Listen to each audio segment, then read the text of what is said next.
بسم اللہ الرحمن الرحیم۔ عزیز طلباء، السلام علیکم ورحمۃ اللہ وبرکاتہ۔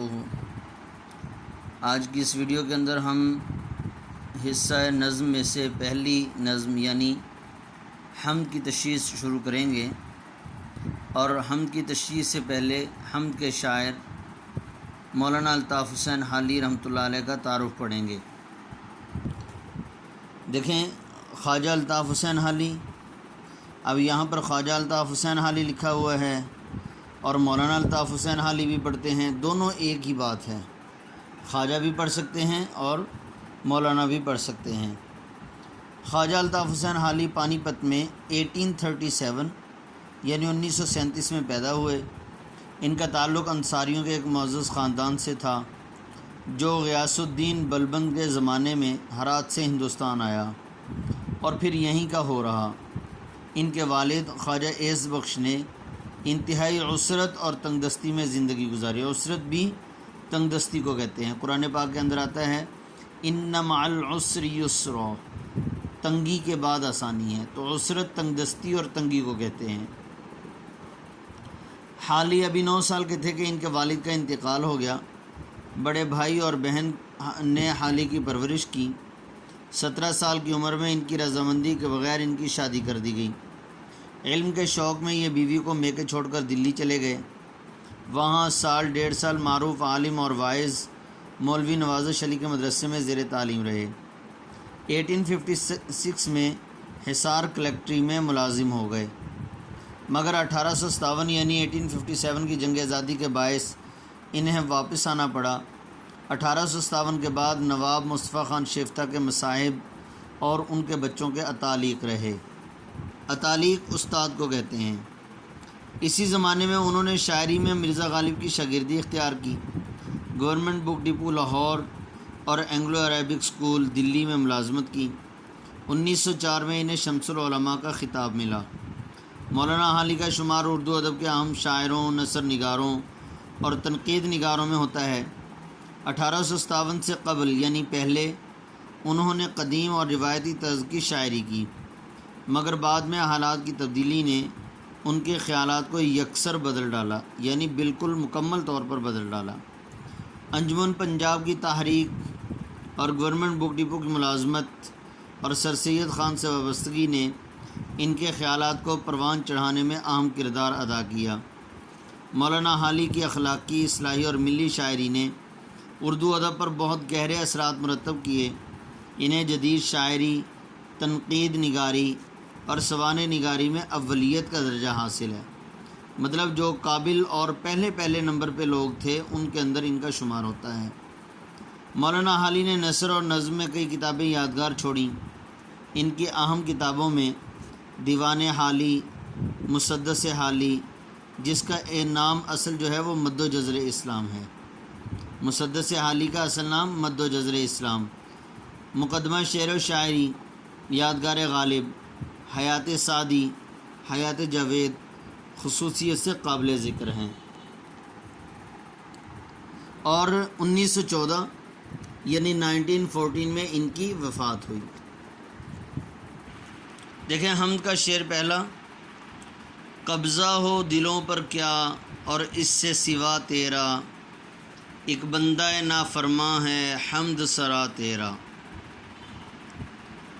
قبضہ ہو دلوں پر کیا اور اس سے سوا تیرا، ایک بندہ نافرماں، بندہ نافرماں کا معنی ہے نافرمان بندہ، حمد سرا تعریف کرنے والا۔ شاعر مولانا الطاف حسین حالی اس شعر کے اندر اللہ جل شانہ کی عظمت کا اعتراف کر رہے ہیں اور اپنی کمتری اور اپنے گناہوں کا بھی اعتراف کر رہے ہیں۔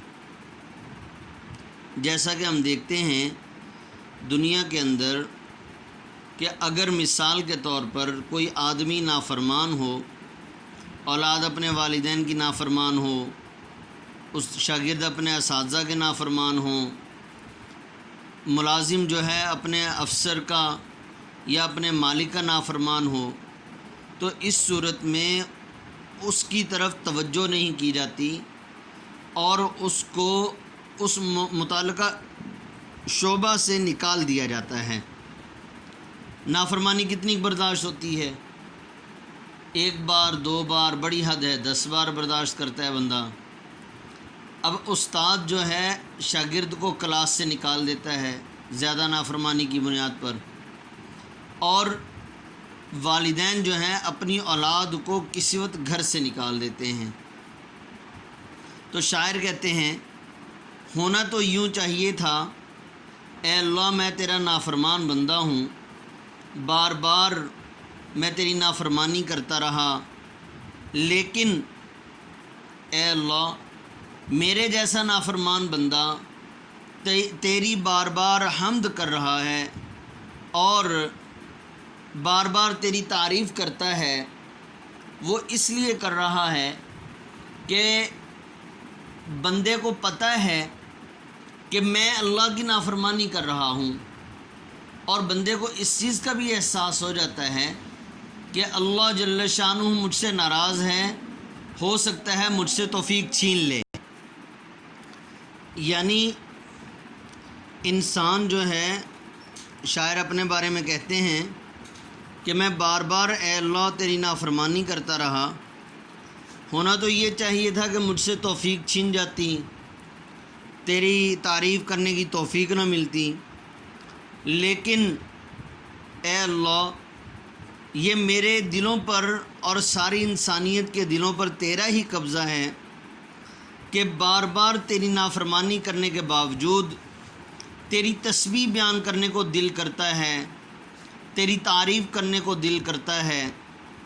اور جیسا کہ حدیث پاک میں بھی آتا ہے کہ پیارے حبیب صلی اللہ علیہ وسلم نے فرمایا، حدیث پاک کا مفہوم ہے کہ ساری انسانیت کے دل اللہ جل شانہ کی 2 انگلیوں کے درمیان میں ہیں۔ جس طرف اللہ جل شانہ چاہتا ہے دلوں کو پھیر دیتا ہے۔ اس لیے پیارے حبیب صلی اللہ علیہ وسلم نے دعا ہمیں سکھائی ہے، یا مصرف القلوب، اے دلوں کو پھیرنے والے، ثبت قلبی علی طاعتک، کہ میرے دل کو اپنی اطاعت اور فرما برداری پر ثابت قدم رکھ۔ تو شاعر بتانا یہ چاہتے ہیں کہ اے اللہ میں اپنے گناہوں کا اعتراف کرتا ہوں اور تیری رحمت کا اعتراف کرتا ہوں، جیسا کہ تو نے خود کلام پاک کے اندر فرمایا کہ ان رحمتی وسعت کل شیء، کہ میری رحمت تمام چیزوں پر پھیلی ہوئی ہے، اور اللہ جل شانہ کی رحمت جو ہے وہ ساری کائنات یعنی زمین و آسمان اور عرش سے بھی بڑی ہے۔ تو اس لیے شاعر جو ہیں وہ اپنے گناہ کا اعتراف کرتے ہیں، اور ویسے ہونا بھی اس طرح چاہیے کہ جب انسان جلدی میں اپنے گناہ کا اعتراف کر لیتا ہے، اللہ جل شانہ کو بہت پسند ہے اور اللہ کو اس بندے پر ترس آتا ہے۔ اور حقیقت بات یہ ہے کہ بار بار حمد کی تعریف، حمد کی توفیق مل جانا، بار بار حمد کی توفیق مل جانا، یہ اس بات کی دلیل ہے کہ بندہ اللہ کی تعریف بھی کرتا ہے اور بندہ اپنے گناہوں کا اعتراف بھی کرتا ہے۔ جب بندہ اپنے گناہوں کا اعتراف کرتا ہے، یہ اعتراف کرنا اللہ کو اتنا پسند آتا ہے کہ اللہ جل شانہ اس اعتراف پر بھی بندے کے گناہوں کو معاف کر دیتے ہیں، اور بار بار اس کو اپنی عبادت اور اپنی حمد کی، اپنے ذکر کی توفیق عطا فرماتا رہتا ہے۔ شاعر ایک اور موقع پر ایک شاعر نے کہا، ہم نے تو جہنم کی بہت کی تدبیر، لیکن تیری رحمت نے گوارا نہ کیا۔ عزیز طلبہ، اس میں آپ نے پہلے شعر کی تشریحات کر لینی ہے اور ساتھ ساتھ مولانا الطاف حسین حالی رحمۃ اللہ علیہ کا تعارف بھی یاد کر لینا ہے۔ السلام علیکم ورحمۃ اللہ وبرکاتہ۔